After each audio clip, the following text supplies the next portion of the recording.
നമസ്കാരം, nation news ലൈവിലേക്ക് സ്വാഗതം.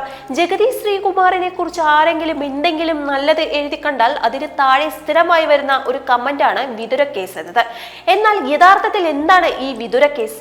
1995 കേരള മനസാക്ഷിയെ നടുക്കിയ ഈ സംഭവം മലയാള സിനിമയിലെ ഒരു പ്രമുഖ നടന്റെ ജീവിതത്തെയും കരിയറിനെയും എങ്ങനെയൊക്കെ ബാധിച്ചുവെന്ന് പരിശോധിക്കേണ്ടതുണ്ട്. തിരുവനന്തപുരം ജില്ലയിലെ വിതുര സ്വദേശിയായ ഒരു പ്രായപൂർത്തിയാകാത്ത പെൺകുട്ടിയെ തട്ടിക്കൊണ്ടുപോയി സംസ്ഥാനത്തിന്റെ വിവിധ ഭാഗങ്ങളിൽ എത്തിച്ച് പലർക്കും കാഴ്ചവെച്ചു എന്നതാണ് ഈ കേസിന്റെ അടിസ്ഥാനം. കേസിലെ ഒന്നാം പ്രതിയായ സുരേഷും രണ്ടാം പ്രതി അജിതയുമാണ് പെൺകുട്ടിയെ തടങ്കലിൽ വെച്ച് വമ്പൻ സ്രാവുകൾ ഉൾപ്പെടെയുള്ളവർക്ക് കൈമാറിയത്. ഈ കേസിലെ പ്രതിപട്ടികയിൽ ഉൾപ്പെട്ട ഏറ്റവും പ്രശസ്തനായ വ്യക്തി നടൻ ജഗതി ശ്രീകുമാർ ആയിരുന്നു. എറണാകുളത്തെ ഗസ്റ്റ് ഹൗസിലും കുമളിയിലും വെച്ച് ജഗതി തന്നെ പീഡിപ്പിച്ചു എന്നതായിരുന്നു പെൺകുട്ടിയുടെ വെളിപ്പെടുത്തൽ. ഇതിന്റെ അടിസ്ഥാനത്തിൽ ബലാത്സംഗ കുറ്റം ചുമത്തി ജഗതിക്കെതിരെ പോലീസ് കുറ്റപത്രം സമർപ്പിച്ചു. വലിയ രീതിയിലുള്ള മാധ്യമ ശ്രദ്ധ നേടിയ ഈ കേസ് ജഗതിയുടെ വ്യക്തിജീവിതത്തിലും സിനിമാ മേഖലയിലും കടുത്ത പ്രതിസന്ധികൾ സൃഷ്ടിച്ചു. പ്രമുഖർ ഉൾപ്പെട്ട കേസ് എന്ന നിലയിൽ കേരളം ഉറ്റുനോക്കിയ വിചാരണയാണ് പിന്നീട് നടന്നത്.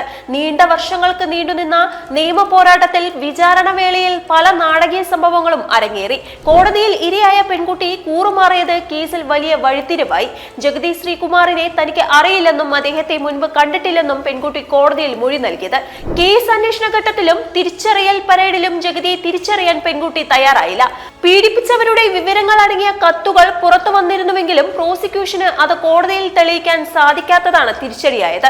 ഒടുവിൽ 2012 കോട്ടയത്തെ പ്രത്യേക കോടതി ജഗതി ശ്രീകുമാറിനെ ഈ കേസിൽ കുറ്റക്കാരനല്ലെന്ന് കണ്ട് വെറുതെ വിട്ടു.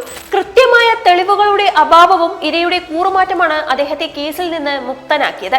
ജഗതി ഉൾപ്പെടെയുള്ള പ്രമുഖർ നിയമപരമായി കുറ്റവിമുക്തരായെങ്കിലും കേസിലെ ഒന്നാം പ്രതിയായ വിതുര സുരേഷിനെ 2021 കോടതി കുറ്റക്കാരൻ എന്ന് കണ്ടെത്തി കഠിന തടവിന് ശിക്ഷിച്ചു. നീണ്ട 24 വർഷങ്ങൾക്ക് ശേഷമാണ് കേസിലെ പ്രധാനി ശിക്ഷിക്കപ്പെട്ടതെങ്കിലും ജഗതി ശ്രീകുമാറിനെ സംബന്ധിച്ചിടത്തോളം ഇന്നും അദ്ദേഹത്തിന്റെ പേരിനൊപ്പം വിതുര കേസ് എന്നത് ഒരു നിഴലായി പിന്തുടരുന്നു.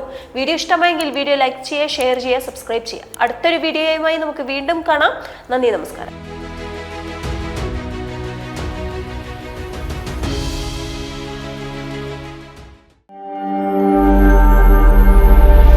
നാഷൻ ന്യൂസ് ലൈവ്, സത്യം, ചരിത്രം, വർത്തമാനം.